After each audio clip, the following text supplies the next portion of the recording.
Hello guys, I am Shipra Demla. Welcome to our channel स्टडीओजोम्स। आज हम लोग नेक्स्ट टॉपिक स्टार्ट करेंगे पॉलिनेशन। पहले हमने कौन कौन सा किया था, माइक्रोस्पोरोजेनेसिस, मेगास्पोरोजेनेसिस, और आज हम करेंगे पॉलिनेशन। पॉलिनेशन होता क्या है, जब पोलन ग्रेन्स ट्रांसफ़र होते हैं एंथर से स्टिग्मा पर, उसको कहते हैं हम लोग पॉलिनेशन। अब पॉलिनेशन जो है हमारे 3 टाइप्स के होते हैं। कौन कौन से होते हैं? एक तो होता है ऑटोगैमी, एक होता है जिट्नोगैमी, और एक होता है जीनोगैमी। नेम से ही क्लियर हो जाएंगी। ऑटोगैमी क्या होता है, जब सेम प्लांट और सेम ही फ्लावर में पॉलिनेशन हो रही है तो उसे बोलते हैं ऑटोगैमी। जिट्नोगैमी क्या होता है, प्लांट सेम है लेकिन फ्लावर डिफरेंट है तो उसको हम क्या बोलेंगे, जिट्नोगैमी। जीनोगैमी क्या होता है, फ्लावर भी डिफरेंट और प्लांट भी डिफरेंट तो उसको क्या बोलेंगे, जीनोगैमी।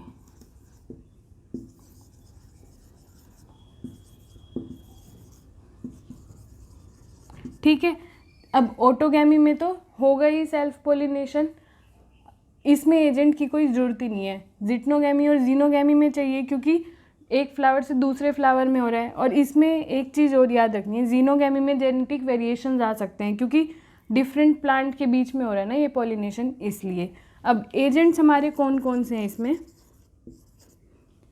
2 टाइप के होते हैं, बायोटिक और एबायोटिक। बायोटिक कौन से होते हैं, एनिमल्स। और एबायोटिक में कौन सा मेनली आता है, विंड और वाटर। ठीक है, पहले हम लोग एबायोटिक का देख लेते हैं।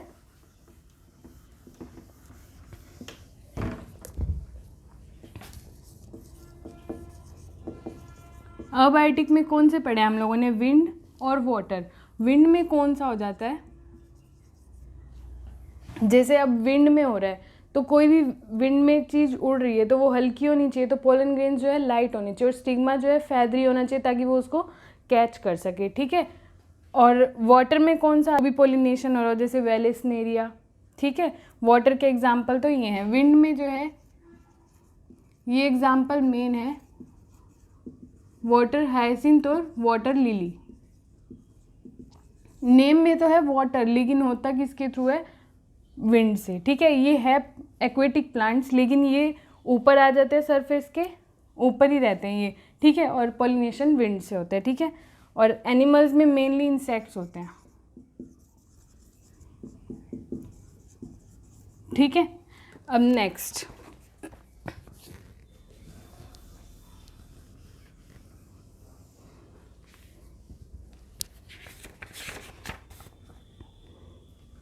एनिमल्स में कौन कौन से, जैसे बीज हो गई, बटरफ्लाइज हो गई। ठीक है, इनके थ्रू जो है पॉलिनेशन होता है हमारा।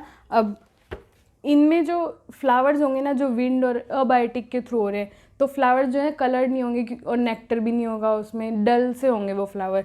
लेकिन इसमें जो है इंसेक्ट को अट्रैक्ट करने के लिए जो है इनके फ्लावर अट्रैक्टिव होते हैं और नेक्टर वाले भी होते हैं ताकि उन्हें रिवार्ड्स मिले, उनको भी रिवॉर्ड मिलेगा, नेक्टर मिलेगा, और इसीलिए वो पॉलिनेशन ऑटोमेटिक हो जाएगा। ठीक है, और जो कुछ प्लांट्स होते हैं, 2 प्लांट्स दे रखे हैं हमें ऑटोगैमी में। क्लिस्टोगैमस होता है जिसमें फ्लावर्स जो है क्लोज्ड रहेंगे। ठीक है, क्लोज्ड रहेंगे तो इसमें क्या होगी, ऑटोगैमी। और कैस्मोगैमस में क्या है, एक्सपोज्ड रहते हैं। एग्जाम्पल कौन कौन से हैं, ऑक्जेलिस, पेंसी। ठीक है, नेक्स्ट हम लोग क्या पढ़ते हैं, सेल्फ पोलिनेशन जो बार बार करते हैं ना उससे क्या हो जाती है, इनब्रीडिंग डिप्रेशन हो जाता है। और इसी चीज़ को ओवरकम करने के लिए कि इनब्रीडिंग डिप्रेशन ना हो, तो उस चीज़, और क्योंकि इनब्रीडिंग डिप्रेशन से क्या होगा, हार्मफुल जीन्स जो है एक्सपोज होंगे जो हमारे काम के भी नहीं होंगे। ठीक है, इसी को ओवरकम करने के लिए प्लांट जो है कुछ आउटब्रीडिंग डिवाइसेस होते हैं जो प्लांट करते हैं, कुछ कुछ चीज़ें वो अपने अंदर जो है डेवलप कर लेते हैं, उनको हम आउटब्रीडिंग डिवाइसेस कहते हैं। जैसे एग्जाम्पल देती हूँ, यूनिसेक्सुअलिटी, अगर या तो उसमें मेल ही होगा या फिर फीमेल होगा, तो उससे क्या होगा, क्रॉस पोलिनेशन ही करना पड़ेगा उसको, ठीक है। एक होता है डाइकोगैमी, एक होता है सेल्फ स्टेरिलिटी, कि अगर वो अपने आप में ही पोलिनेशन, सेल्फ पोलिनेशन करता है वो तो सेल्फ स्टेराइल हो जाएगा वो, ठीक है, तो वो करेगा ही नहीं सेल्फ पोलिनेशन। और कौन सा होता है, लेंथ एक की ज़्यादा हो एक की कम हो, जैसे स्टेमन की जो लेंथ है वो ज़्यादा हो और पिस्टिल की कम हो तो भी पोलिनेशन नहीं हो पाएगा सेल्फ, ठीक है। तो इसीलिए जो है डिफरेंट आउटब्रीडिंग डिवाइसेस होते हैं कि ताकि क्रॉस पोलिनेशन को ही ये फोर्स कर सकें, सेल्फ पोलिनेशन हो ही ना पाए, ठीक है। अब नेक्स्ट क्या होता है, अब ज़रूरी नहीं है कि पोलिनेशन हो गया तो ज़रूरी नहीं है कि आगे वो फर्टिलाइजेशन पे प्रोसीड करेगा, ज़रूरी नहीं है, क्या पता वो राइट टाइप का पोलन हो ही ना। पहली बात तो वो रॉन्ग और राइट में भी होना चाहिए कि राइट है या रॉन्ग है, ठीक है। अब अगर राइट टाइप का आ भी गया, ज़रूरी नहीं है कि वो फर्टिलाइजेशन होगा, तो ये चीज़ें डिपेंड करती हैं। और किस वजह से होती है, केमिकल इंटरेक्शन होते हैं इनके बीच में, इस वजह से प्लांट को पता चलता है कि ये पोलन मेरे ही स्पीशीज़ का है, तभी वो आगे प्रोसीड करता है, ठीक है। नेक्स्ट हम लोग क्या स्टार्ट करेंगे, एक चीज़ और होती है आर्टिफिशियल हाइब्रिडाइजेशन, ये एनिमल्स में भी होती है और प्लांट्स में भी हम लोग करते हैं। क्यों करते हैं, ताकि हम लोग अपनी क्वालिटी जो हमें चाहिए अच्छी क्वालिटी का, तो उससे जो हम लोग क्रॉस करवाते हैं तो उसको हम क्या बोलते हैं, आर्टिफिशियल हाइब्रिडाइजेशन।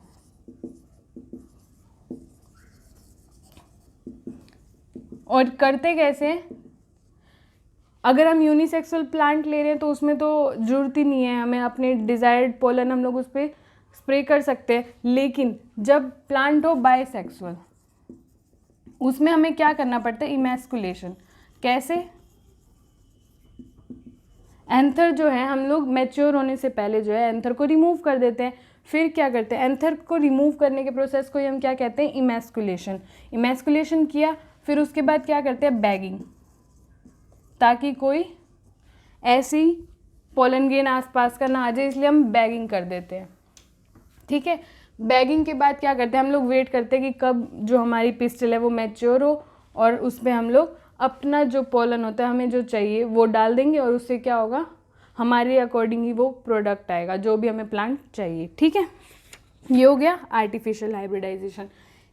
अब नेक्स्ट एक डबल फर्टिलाइजेशन है।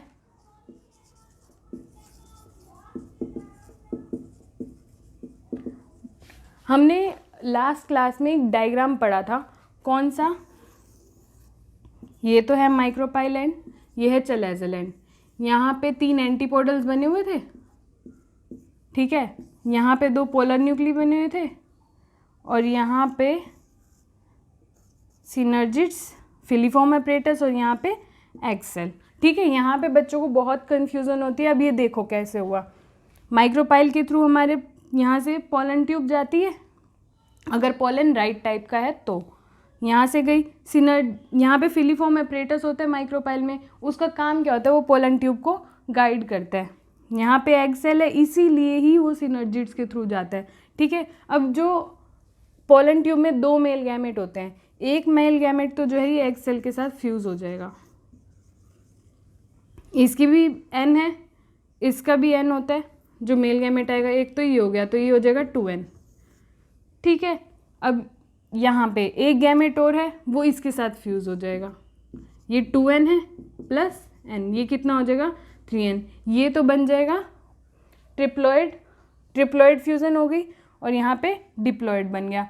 अब इसमें जो है क्वेश्चन आता है कि टोटल कितने न्यूक्लियस फ्यूज हुए, तो कितने आएंगे, 3n + 2n, 5n इन्वॉल्व हुए ना इसमें, यही चीज़ है। और एक चीज़ और, ये तो एंडोस्पर्म बना देगा, इसको बोलते हैं हम लोग प्राइमरी एंडोस्पर्म सेल, जो आगे जाके प्राइमरी एंडोस्पर्म बना देगा, ठीक है।